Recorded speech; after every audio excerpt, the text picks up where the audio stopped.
Japan and China have always had beef, but a temporary alliance is formed because the Chinese are searching for a boy who managed to escape into this country.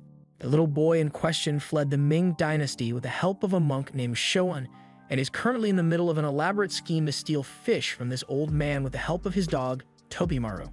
With their little heist successful, Kotaro and Tobimaru return to their hideout, but as they enter, Tobimaru spots an unfamiliar face, so he starts growling to alert Kotaro. Kotaro asks the man who he is and yells for him to get out, but the guy tells Kotaro that he has no right to kick him out since he doesn't own this abandoned temple. Kotaro realizes he can't force the guy to leave, he doesn't want to be anywhere near him, so he calls Tobimaru and goes outside to cook the fish he stole. While he's cooking, the man comes out because he smelt the fish, but Kotaro refuses to share any of it with a random hobo like him. He then gives Tobimaru a fish, but to his surprise, Tobimaru goes and gives the fish to the stranger since he can tell that the man's a good person. Meanwhile, over by the old man's house, a group of Japanese soldiers have just shown up, and they are asking the old man if he has seen a young boy anywhere around here. The old man recalls a young boy matching their description who came and stole his stuff, although he has no idea where the boy went afterwards. Just then, the soldiers notice some smoke over in the distance, so they realize Kotaro must be hiding out over there and immediately head for the abandoned temple.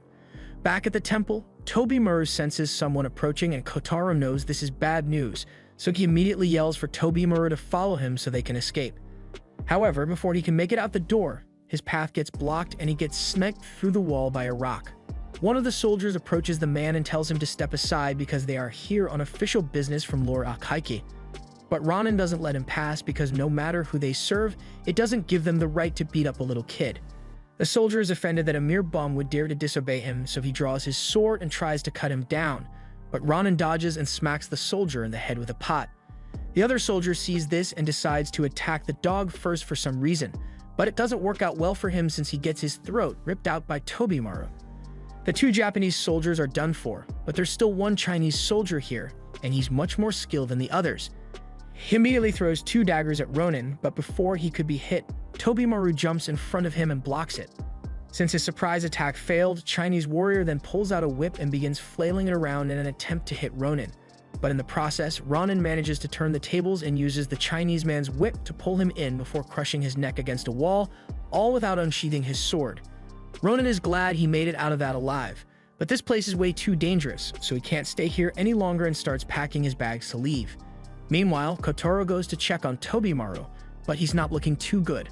Ronin takes one look at him and can immediately tell that Tobimaru must have been scratched by the poison daggers, so there's nothing they can do to help him here since only a medicine man can cure the poison. He tells Kotaro that he can find one in the town nearby, but Kotaro says he can't go into that town again since the people there would rat him out to the soldiers. In that case, Ronin suggests that Kotaro should head for the next town to find a doctor who won't know who he is, but there's just one problem with that. Kotaro can't ride a horse and he wouldn't be able to protect himself during that journey. He asked Ronin to take him there, but Ronin is smart enough to know that he doesn't want to get involved with whatever Kotaro has going on, so he declines.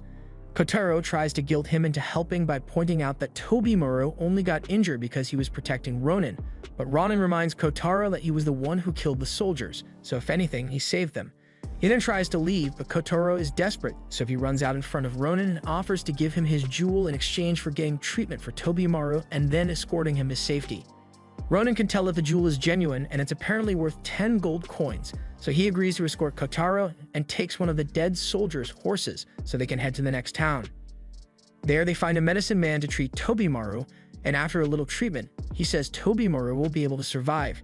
He may be a bit weak, but should recover after he gets the chance to rest. At the same time, more soldiers have arrived at the abandoned temple to investigate what happened, and the Chinese soldier discovers that his comrade has been slain, so he is deeply saddened. However, it only gets worse for him because the Japanese decide to break their alliance and attack him all at once so they can take him hostage. In the town, Ronin decides to rent out the shed of an old man, so the three of them will have somewhere to stay until Tobimaru wakes up, and the next morning, Ronin wakes up and asks how Tobimaru is doing, but Kotaro doesn't answer him, so he decides to head out for a bit. Suddenly, Kotaro yells and asks Ronin where he's going, so Ronin explains that he's just going to buy a saddle for their horse. He heads into town and buys the saddle, but by chance, Lu Lang happened to be passing through town. His companion says he's a little worried about Jinhai and Tusi, since they haven't heard from them ever since they went out to capture that boy at the abandoned temple, but Luo Lang is confident that they should be able to handle themselves if any trouble were to arise.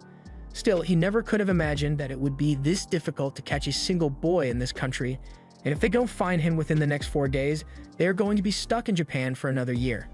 Just then, the group comes across Ronan, who is walking with his head down. And normally, they would have just ignored him, but Luo Lang noticed that Ronan's sword was tied shut, so he became intrigued and decided to start a fight with him for no reason and throws a dagger at him.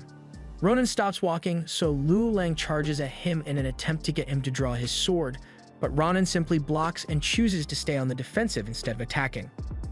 Luo Lang thinks it's interesting that this man still refuses to draw his sword even though his life is in danger, and he's about to attack some more to see how long Ronan is willing to keep his sword sheath. But before he can continue the fight, a report comes in saying that 2 of their men have been found dead, so Luo Lang is forced to leave to investigate for the time being. Ronan is relieved that he got out of that fight unharmed, so he returns to Kotaro. But Kotaro seems upset for some reason. Ronan took a long time to return, so Kotaro is convinced that he must have been trying to sell him out, and nothing Ronan says can convince him otherwise. All of a sudden, Tobimaru wakes up, so Ronan says he's going outside to make some food for them, and Kotaro is starting to realize that he may have been irrational. So when Ronan comes back, he apologizes for his earlier behavior. Meanwhile, the Lord and his right-hand man, Itadori, head into the palace dungeon where they held the Chinese man captive, and they've been torturing him for a while to get information, but he seems like he's completely numb to pain, so this may take a while.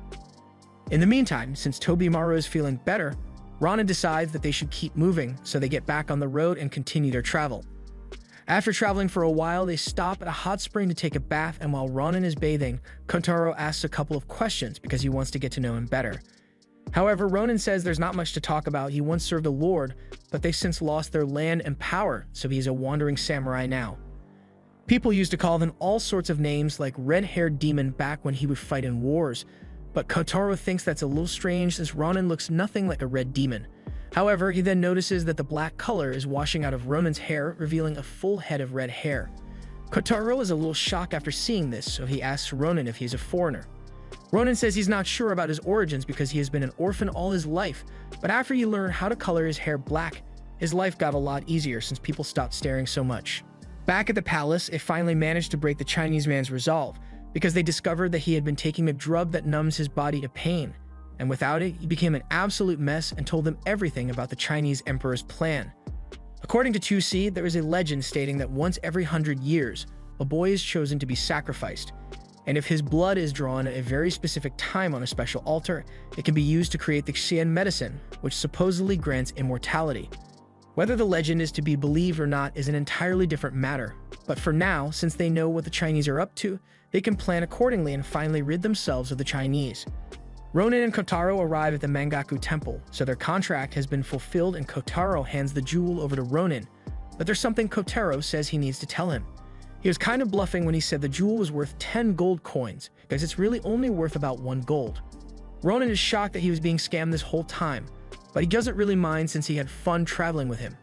Just then, Shoun comes out of the temple and Kotaro is elated to see that he's alright, so he runs up to hug him, and since Kotaro seems to be in good hands, Ronan decides to leave. Shoun leads Kotaro to a room where so he meets Master Zekai. However, Zekai only brought Kotaro here because he is selling him out to the Chinese. Kotaro realizes he has been betrayed, so he tries to flee, but he gets grabbed by one of the Chinese soldiers before he could get away. He tries to break free by biting the soldier's finger, but the soldier barely flinches and backhands Kotaro away, losing the finger in the process.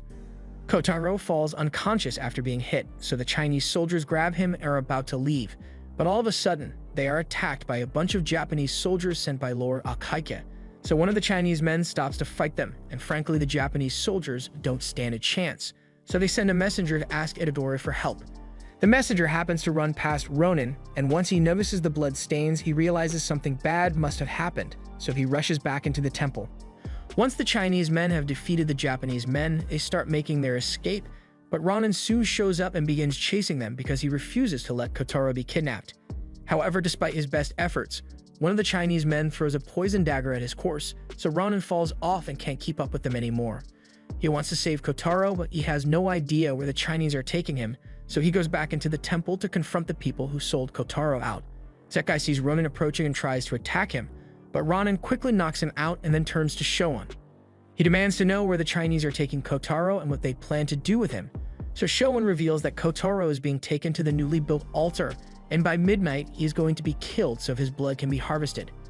Ronan can't believe Shoun would hand Kotaro over to the Chinese even though he knew that they were going to kill him. So he slashes Shoun's clothes and says a treacherous coward like him doesn't deserve to call himself a monk. He then leaves to go save Kotaro before it's too late, but at the same time, the Chinese are putting their plan into action and preparing the altar for the ritual. A little while after Ronan left, Itadori and his men arrived at the temple, and Itadori was beside himself in rage at the fact that Zeke made a deal with the Chinese. To make matters worse, he soon receives word that the Chinese stormed the palace and kidnapped their lord, so they are now holding him hostage at the stronghold. An all-out battle is inevitable at this point, and Itadori is the only commander left right now, so the Lord's daughter has declared that it is his responsibility to lead them into battle. Over at the stronghold, Kotaro has already been tied to the altar, and as soon as the clock hits midnight, he will be killed for the sake of their ritual, so he doesn't have much time left. Back at the Lord's palace, the princess and her mother are both worried for the safety of their lord, but they are sure that Itadori will do whatever it takes to rescue Lord Akaike. Meanwhile, Itadori and his soldiers arrive at the stronghold and find that the Chinese are using Lord Akaike as a human shield to delay them until the ritual is over. If they were to attack now, they would risk accidentally killing the Lord, so to solve this, Itadori intentionally kills him instead. The Chinese can't use the Lord as a human shield if he's already dead, and right now stopping them from completing the immortality ritual is far more important than the Lord's life. The Chinese commander can't believe that Itadori would sacrifice his Lord without a second thought like that, but Luo Lang honestly respects the decision. Since the Japanese soldiers are going to attack immediately, the Chinese soldiers are going to have to hold them off until midnight so they can complete the ritual. The Japanese soldiers fire flaming arrows into the stronghold and begins ramming the gate to bust it down. And once the gate is down, they all charge in, except Jirato and Itadori. Jirato says there's something he wants as a reward for this battle. But before he's even done talking, Itadori already knows what he wants, so he tells Jirato that if they win, he can marry the princess.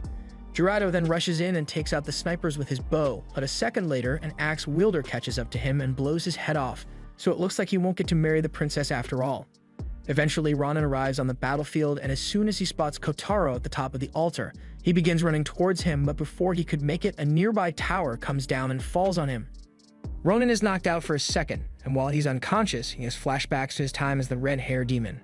He was ferocious on the battlefield and almost single-handedly claimed victory for his former lord, but after the battle, as much as he didn't want to do it, he was forced to behead the children of the losing side.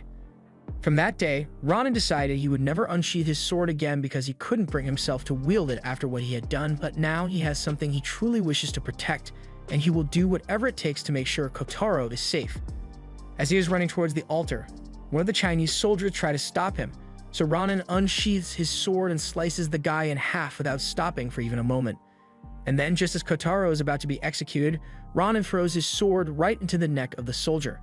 Down on the floor, Luo Lang tells the commander that the specified time for the ritual has passed, meaning they can't kill Kotaro anymore, so the general tells the remaining soldiers to go up and capture him so they can attempt the ritual again next year.